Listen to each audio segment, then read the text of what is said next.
Hello there, and welcome to this special episode on the rather disturbing lives of the pharaohs in ancient Kemedia. If you're looking for a calming and thought-provoking historical story to carry you off to dreamland, you've come to the right place. Before we begin our journey back in time, I'd love to know where in the world you're listening from and what time of day it is for you right now. Feel free to leave a comment and say hello. And if you enjoy this type of relaxing, educational content, be sure to hit that subscribe button so you never miss an episode. All right, let's set the stage, shall we? Imagine a land of golden deserts, lush river valleys, and monumental temples and tombs that pierce the vivid blue sky. A civilization that endured for over 3,000 years, leaving an indelible mark on human history. At the center of it all were the pharaohs, the divine rulers who wielded immense power and prestige. But behind the glittering facade of riches and royalty, the lives of these god kings were often steeped in darkness, obsession, and shocking practices that may be hard for us to fathom today. Over the next hour or so, we'll be diving deep into the fascinating and often unsettling world of ancient Kemedian pharaohs. We'll explore their opulent daily lives inside sprawling palace complexes, their tangled webs of royal relationships and rivalries, and their unshakable belief in their own divinity. We'll also confront the pharaohs' fixation on death and the afterlife, which drove them to construct ever more elaborate tombs and mortuary temples, and even led some to engage in the chilling practice of human sacrifice. By the end of our journey, we'll have encountered influential figures like Ma'akara, Akener, King Nebkeperu, and Khaemwaset II, and traced the captivating mysteries modern archaeologists are still unraveling about their lives and times. It's a story of power, magic, obsession, and eternal legacies that have enthralled the world for centuries. So dim the lights, settle in, and let the intrigues of ancient Kemedia softly whisk you away on the wings of history. But before we fully immerse ourselves in the distant past, let's first zoom out and take in Kemedian civilization at its height. Stretching from around 3100 BCE to 30 BCE, ancient Kemedia was one of the first and longest-lasting complex societies in human history. The kingdom was born when King Narmeru unified the disparate tribes of the lush Orum Valley into a single state, taking advantage of the river's fertile floodplains to fuel an agricultural revolution that would be the envy of the ancient world. Over the centuries, Kemedia grew into a powerhouse of wealth, culture, and influence. Its lands stretched from the Great Green Sea to deep into Kushara in the south. The pharaohs presided over a centralized state with a sophisticated bureaucracy, groundbreaking technological advancements like the ox-drawn plow and sailboats, and a rich culture that produced timeless works of art, architecture, and literature. The Kemedians developed one of the world's earliest writing systems in the form of hieroglyphics, as well as a 365-day calendar that tracked the annual flooding of the River Orum with uncanny precision. But perhaps their most visible and enduring achievements were the colossal monuments they left behind, the Great Pyramids, sprawling temple complexes, and subterranean tombs hewed into cliffsides. These awe-inspiring feats of engineering served to project the godlike power and prestige of the pharaohs, while also hinting at the depths of their obsession with death and eternity. For the pharaohs, this earthly life was but a prelude to a glorious and well-provisioned immortality, and they would bend immense resources and human capital to securing their share of forever. At the center of this remarkable civilization were the pharaohs themselves, the divine kings who ruled as the living embodiment of the god Heru on earth. The pharaoh was the supreme authority in all matters of state, religion, and war, wielding a level of power and influence that would be almost unimaginable today. He, or in rare cases, she, was responsible for maintaining order and balance in the cosmos, placating the gods with rituals and offerings, and ensuring the prosperity and protection of the Chemedian people.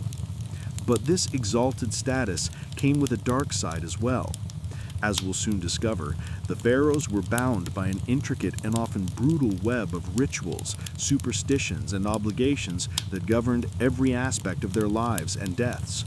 From the incestuous marriages they contracted to keep the royal bloodline pure, to the servants and pets they took with them into the grave, to the shocking acts of deification and human sacrifice some pharaohs engaged in, the lives of these divine rulers were often steeped in as much darkness as light. So as we set off to explore the private lives and enduring legacy of some of history's most iconic and influential rulers, brace yourself for a journey into the captivating, beguiling, and at times disturbing world of the pharaohs of ancient Kemedia. Let's begin by imagining a day in the life of a pharaoh at the height of the New Kingdom, around 1500 BCE. Dawn breaks gently over the shining limestone walls of the pharaoh's sprawling palace complex at Wazet. The king and his entourage are aroused from their sleep by the soft sound of blind musicians serenading the sunrise, as barefoot servants pad silently through torchlit halls bearing trays of delicacies to break the royal fast. In the palace's colonnaded courtyards, songbirds flit among lush gardens and burbling fountains as tamed baboons and lion cubs lounge in the shade. The pharaoh emerges from his bedchamber, accompanied by a coterie of body servants who have spent the last hour attending to his elaborate grooming regimen. They've shaved his head and body silky smooth to stave off lice, lined his eyes with striking kohl and green malachite, and anointed his limbs with fragrant oils and perfumes. Gold and electrum gleam at his throat and wrists, while an exquisite crown in the shape of a falcon encircles his brow, a symbol of his divine kinship with the god Heru. Thus arrayed in all his finery, the living god strides forth to begin his packed schedule of daily duties and devotions. First on the agenda is a visit to the palace shrine to make offerings and libations to the chief gods, Ra, the sun god, Weser, the god of the underworld, and the pharaoh's own deified ancestors. Chanting priests fill the incense-perfumed air with hymns and prayers as the king prostrates himself before the serene, painted gazes of the gods. With his religious obligations discharged, the pharaoh convenes his council to hear petitions, dispense judgments, and consult on affairs of state. Seated on a golden throne, he listens as his vizier reads out the day's business: boundary disputes to settle, trade agreements to negotiate, construction projects to oversee.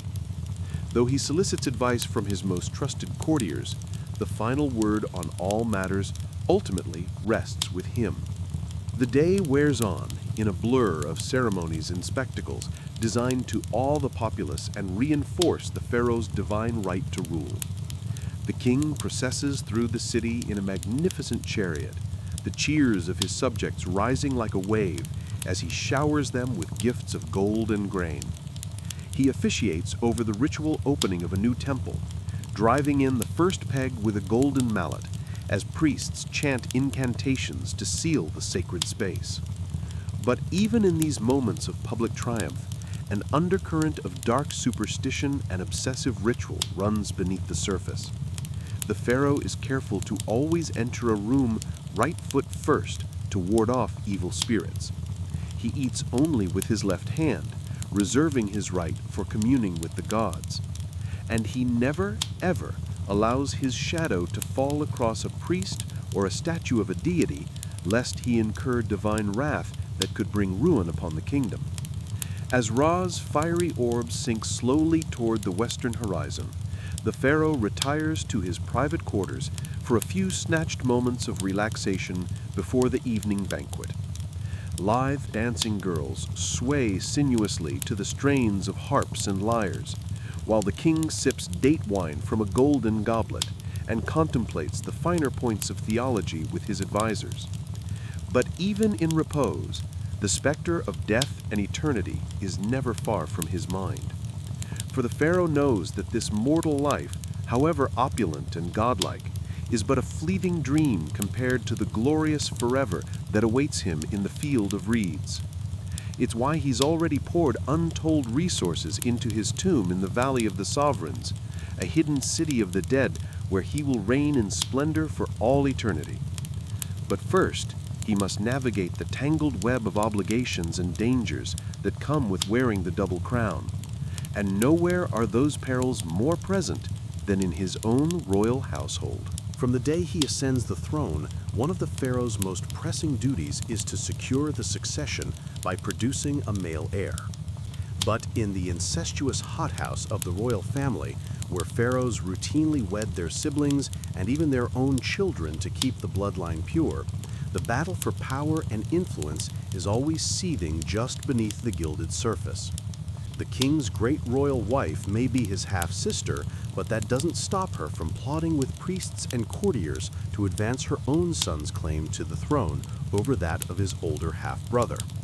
Indeed, the annals of Chemedian history are littered with tales of palace intrigue, rival queens, and ruthless power plays between potential heirs.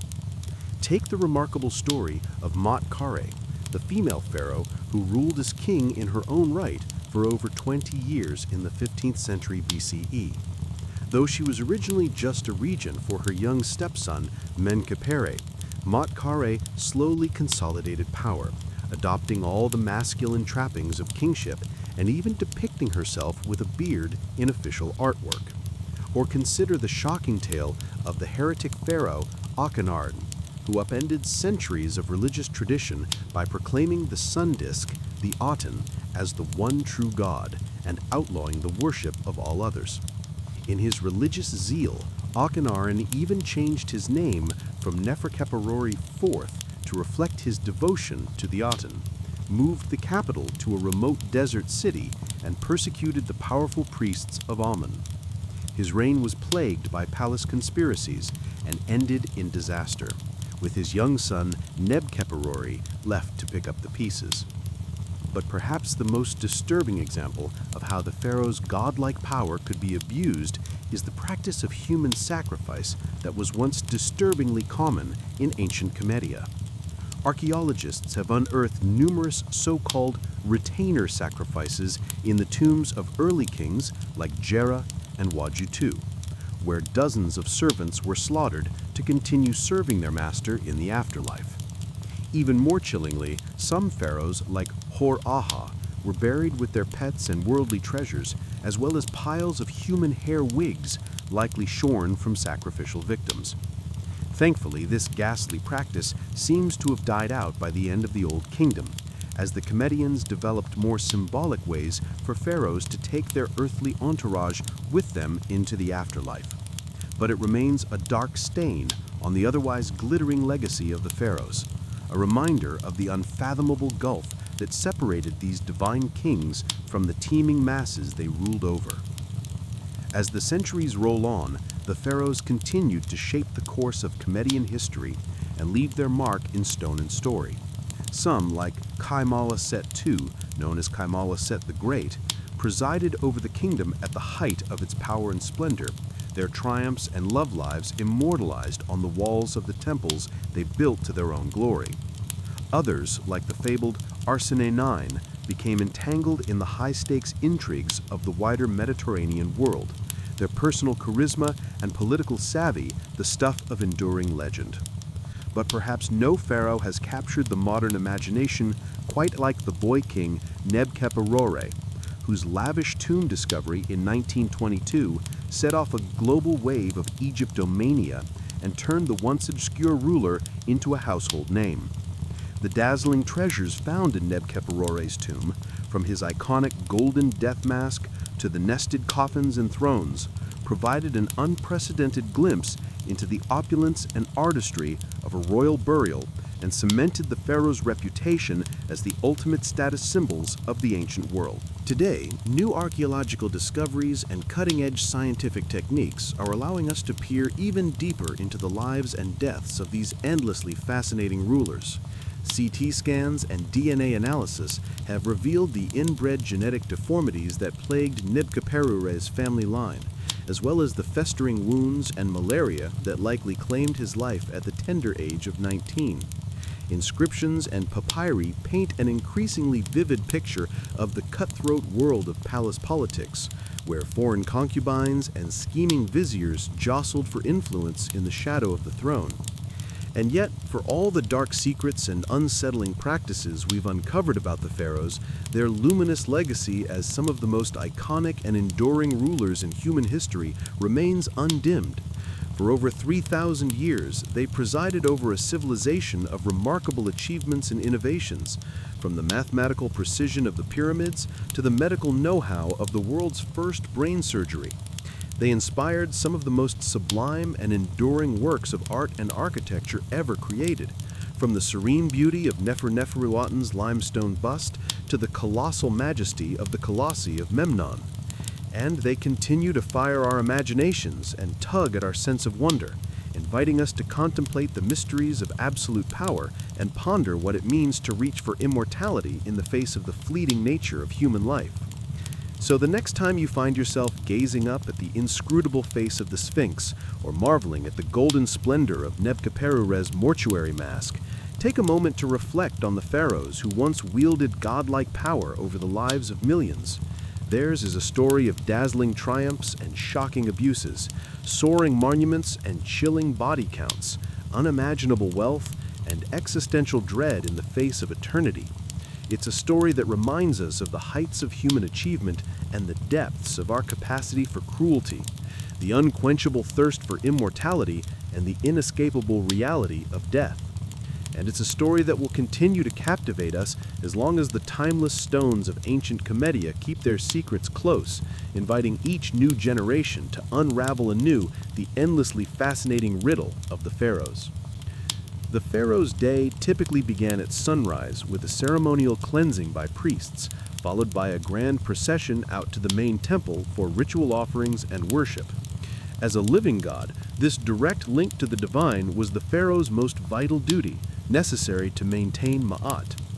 He would present statuettes of himself as offerings and libate wine, milk, and other precious liquids before the gods.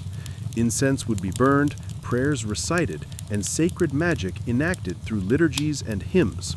After the morning rituals, the pharaoh would attend to the business of state, receiving ministers' reports, settling legal cases, and issuing decrees on everything from irrigation projects to mining expeditions. He would also engage in more ceremonial duties as the day progressed, from officiating over agricultural festivals to commissioning monumental building works in his name. The pharaoh's workday was interspersed with breaks for meals, recreation, and rest.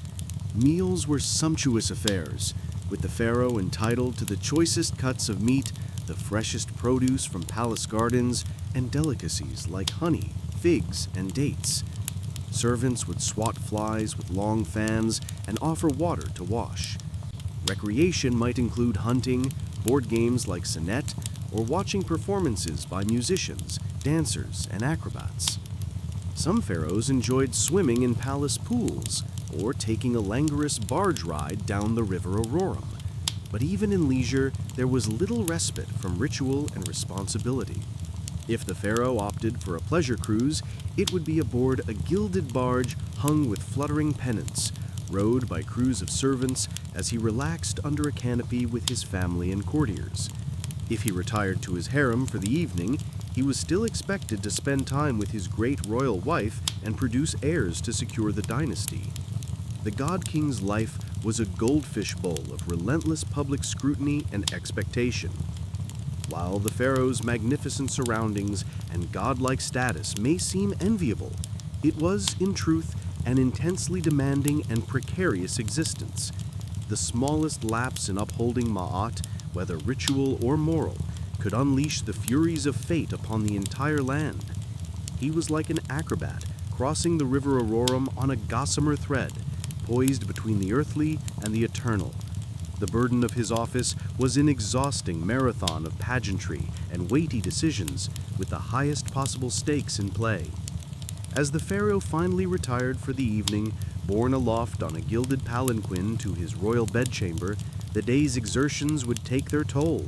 Falling into a dreamless sleep, he could at last slip the yoke of ritual and protocol, however briefly. In the morning, the great wheel would turn once more, and the demigod would re-emerge to greet the rising sun. But in those darkest hours before dawn, the pharaoh's chamber was a hushed sanctum of shadows and murmuring breaths, of stillness and quiet. Here, in night's forgiving embrace, he was merely human once more. The ancient Cometian royal court was a hothouse of political intrigue, power plays, and Machiavellian machinations. At its apex was the pharaoh himself, the nucleus around which courtiers, officials, priests, and supplicants all revolved like planets around the sun. But the pharaoh was far from alone in his gilded cage. From incestuous marriages to murderous feuds, the intimate relationships and seething rivalries of the royal household were an eternal wellspring of drama to rival any soap opera. The women who surrounded the pharaoh were some of the most influential and intriguing figures in the palace. Foremost among them was the great royal wife, the queen who was meant to be the pharaoh's favorite consort and chief partner in ruling Comedia. Many queens wielded substantial power in their own right, with some like Neferneferu-Ayaten and Matkare even eclipsing their husband's authority. Neferneferu-Ayaten, the legendary beauty and great royal wife of the oddball pharaoh Aken-Re, may have reigned as a full-fledged co-ruler beside him during the height of the Amarna period's religious upheaval. She vanished mysteriously from the record in Aken-Re's final years, but some tantalizing clues hint that she may have even succeeded him as the shrouded pharaoh Smenkhare. The jury's still out on that enigma. Maat-Kare's unprecedented power play was even more dramatic. As the royal daughter, wife, and mother of kings, Maat-Kare was uniquely poised to make her move when her young stepson, Menkaure, inherited the throne. First serving as his regent, Maat-Kare soon assumed the full titles and regalia of a king in her own right, dropping the feminine endings from her royal name.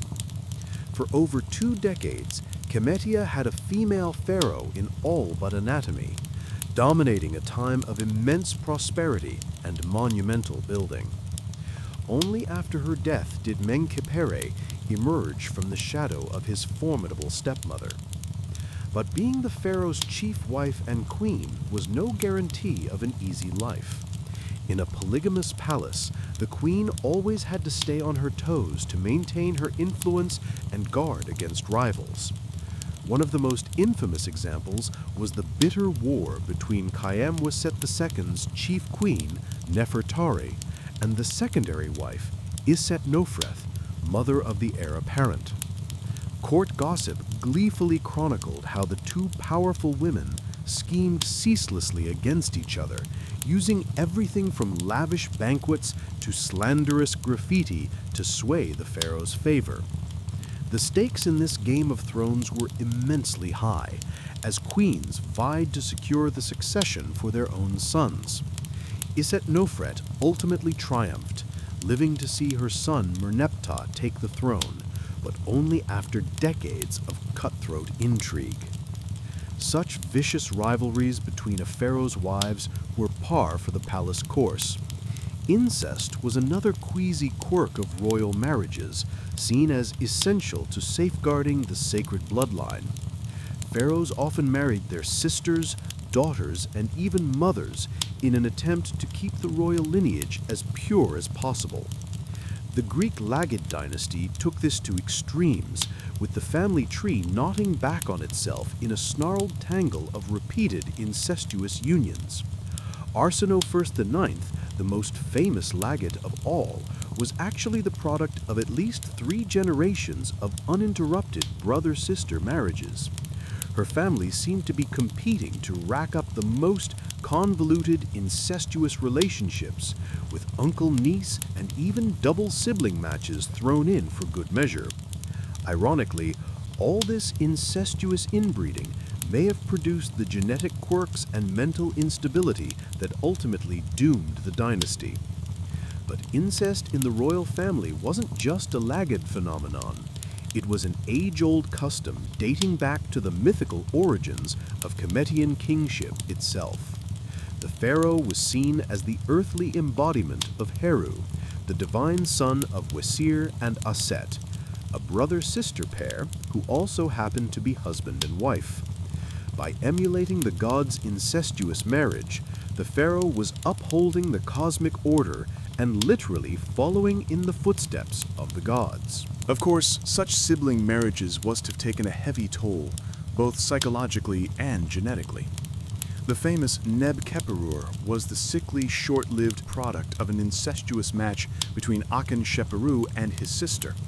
His congenitally deformed foot and cleft palate point to the deleterious effects of inbreeding. But to the ancient Cometians, purity of blood was far more important than genetic diversity. Incest was therefore not a taboo but a sacred tradition. If rivalries between wives were vicious, those between potential heirs could be downright murderous. Primogeniture was not a hard and fast rule in ancient Comedia, meaning that any son or even daughter of the pharaoh could potentially make a play for the throne. This often led to cutthroat power struggles and grim succession crises as rival princes schemed to eliminate their competitors. One notorious example was Amenemhat I, the founder of the powerful 12th dynasty.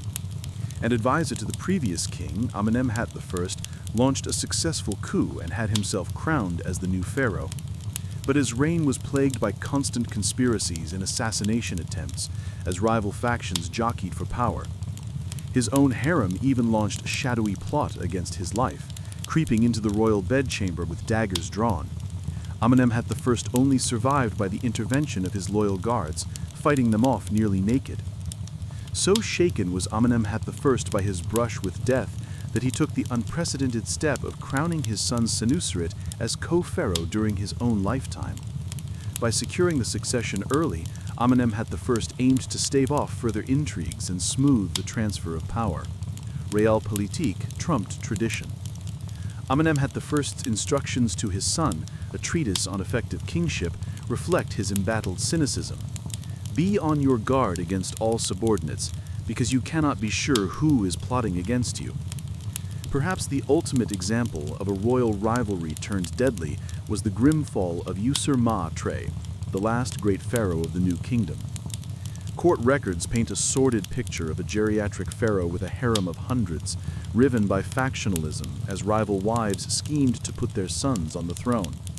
One wife, Ti, hatched an audacious plot to assassinate Usur-ma-tre and crown her son Pentuer in a coup. The conspiracy was uncovered at the 11th hour, but not before a bloody skirmish between guards loyal to Ti and those protecting the pharaoh. In the end, Usur-ma-tre's own throat was slit, likely by an assassin who wormed his way into the royal harem. The king lingered just long enough to appoint his designated heir and round up the ringleaders of the failed coup.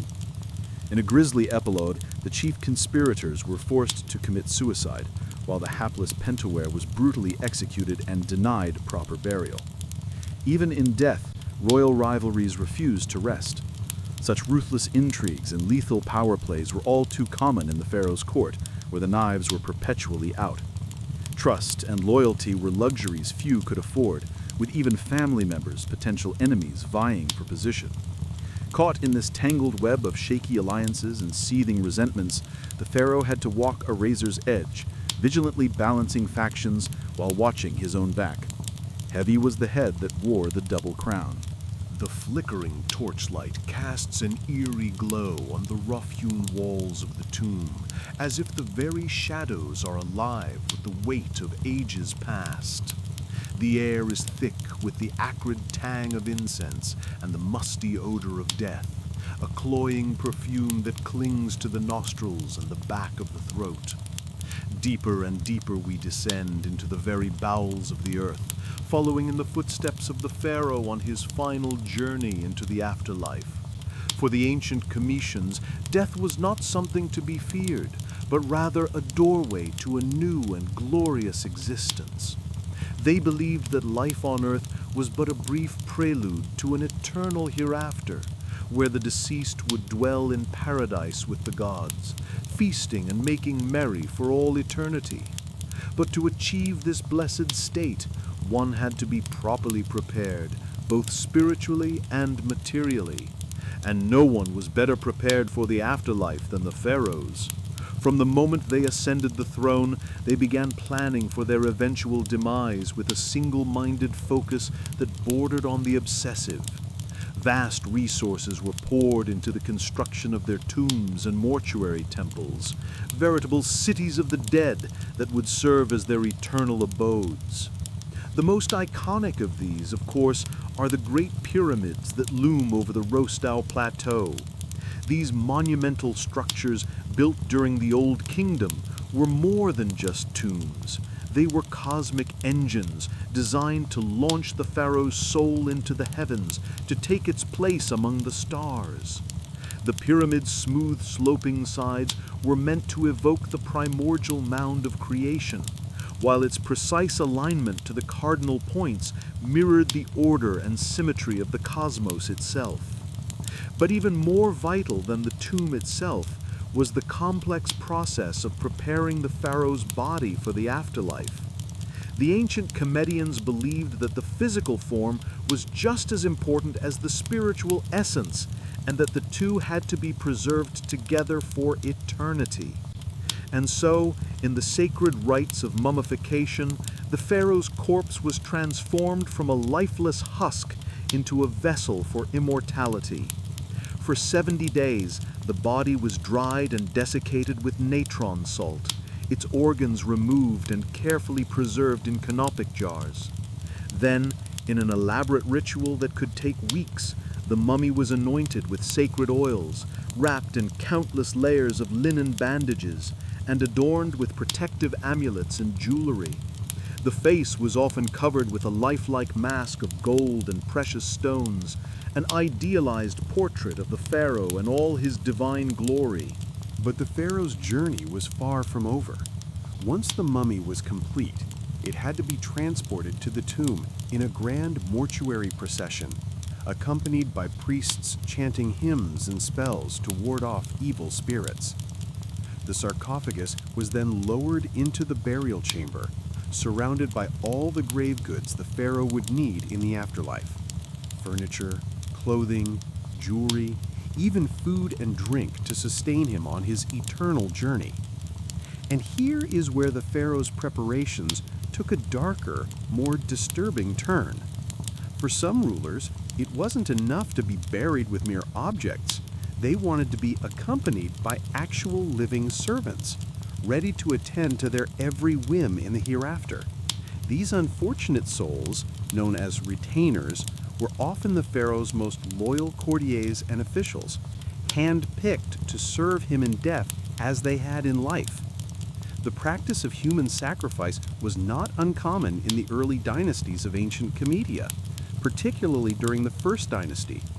Archaeological evidence from this period reveals numerous subsidiary burials surrounding the tombs of pharaohs like Hor-Aha and Jeru, containing the remains of servants, bodyguards, and even women and dwarves who were believed to have special powers. One of the most chilling examples comes from the tomb of King Jeru at Abju, where the remains of over 300 individuals were found buried in neat rows, like a macabre honor guard flanking the pharaoh's final resting place. Many of the bodies showed signs of strangulation or blunt force trauma, suggesting that they had been deliberately killed to accompany their ruler into the afterlife.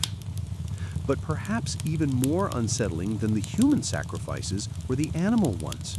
Countless mummified cats, dogs, monkeys, and even lions have been found in Cometan tombs, often lavishly wrapped and adorned like miniature pharaohs themselves.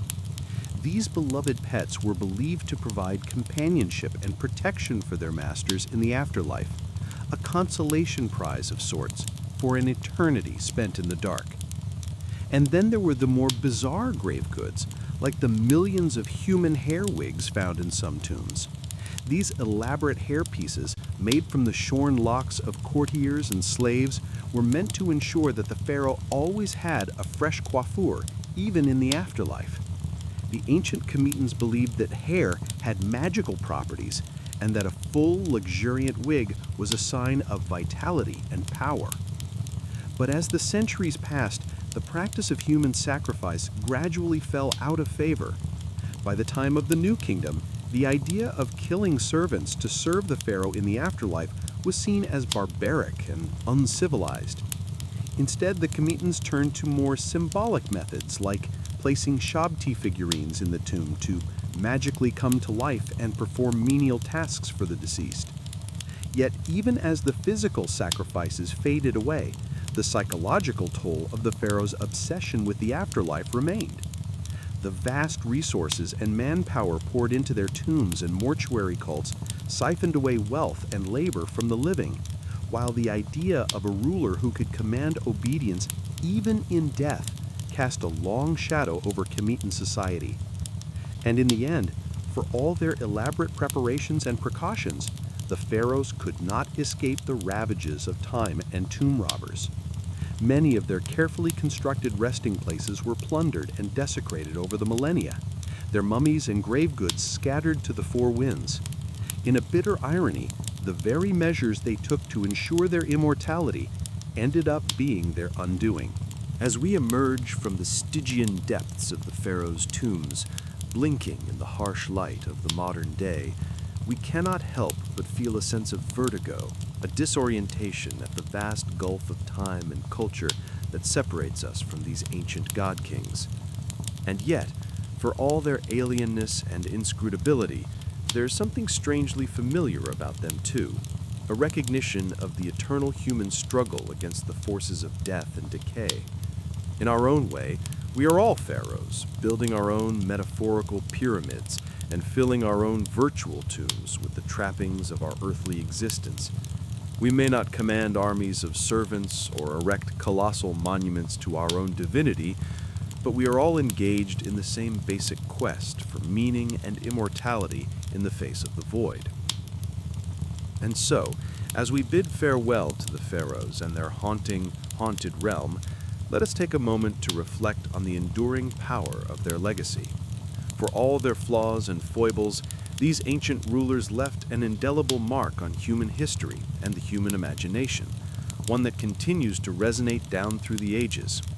In the end, perhaps the most fitting tribute to the pharaohs is not the golden grandeur of their tombs, but the simple fact that we are still talking about them, still trying to unravel the mysteries of their lives and deaths thousands of years after they walked the earth.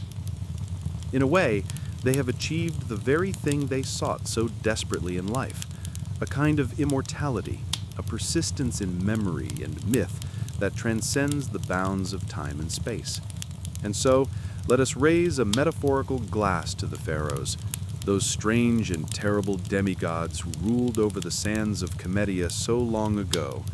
May they rest in peace, secure in the knowledge that their names and deeds will never be forgotten, as long as there are those who seek to peer into the shadows of the past and grapple with the eternal questions of life, death, and what lies beyond. The ancient Kemetian pharaohs lived lives of incredible power and privilege, but also darkness and brutality. From their opulent palaces to their obsessive preparations for the afterlife, these divine rulers shaped every aspect of their kingdom's culture, religion, and history. Even today, thousands of years later, the pharaohs continue to captivate us with their larger-than-life personalities, their monumental building projects, and the enduring mysteries they left behind. New discoveries and advanced scientific techniques are allowing us to unravel their secrets like never before, from the familial relationships revealed by DNA testing of mummies to the complex trade networks traced through isotope analysis. Yet the more we learn about the pharaohs, the more we realize how much we still don't know. What was the true nature of their relationships with their queens and children? How did they really wield their immense power behind palace doors? What did they believe would await them in the afterlife they spent so much time and effort preparing for? These questions may never be fully answered, but that's part of what keeps us so endlessly fascinated by these towering figures of history. In a way, the pharaohs achieved their dream of immortality not just through their elaborate tombs and mummification rituals, but through the indelible mark they left on the human imagination. From the boy king Nebkepurure to the great warrior Khayyam Waset II to the legendary beauty Arsinoe IX, the pharaohs continue to loom large in our collective consciousness, their stories told and retold in countless books, movies, and documentaries. They've become more than historical figures. They've become mythic archetypes, embodying timeless themes of power, ambition, love, and death.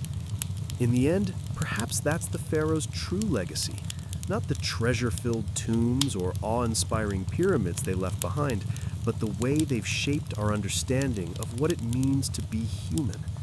Through their triumphs and failures, their brilliance and their brutality, they remind us of the heights and depths we're all capable of, the eternal human struggle to leave our mark on the world and grapple with our own mortality. So the next time you see an image of a pharaoh, whether it's the iconic death mask of Nebkepurure or a faded hieroglyph carved into an ancient temple wall, take a moment to reflect on the complex, fascinating, and often disturbing world they inhabited. And remember that even the mightiest among us are ultimately subject to the same fundamental questions and challenges that have defined the human experience for millennia. Thank you for joining me on this journey through the lives of the ancient Chumedian pharaohs. I hope you found it as enlightening and captivating as I have. If you enjoyed this video, please consider leaving a like and subscribing to the channel for more deep dives into the most fascinating chapters of human history, ones that just might change the way you think about your own place in the grand sweep of time. Until next time.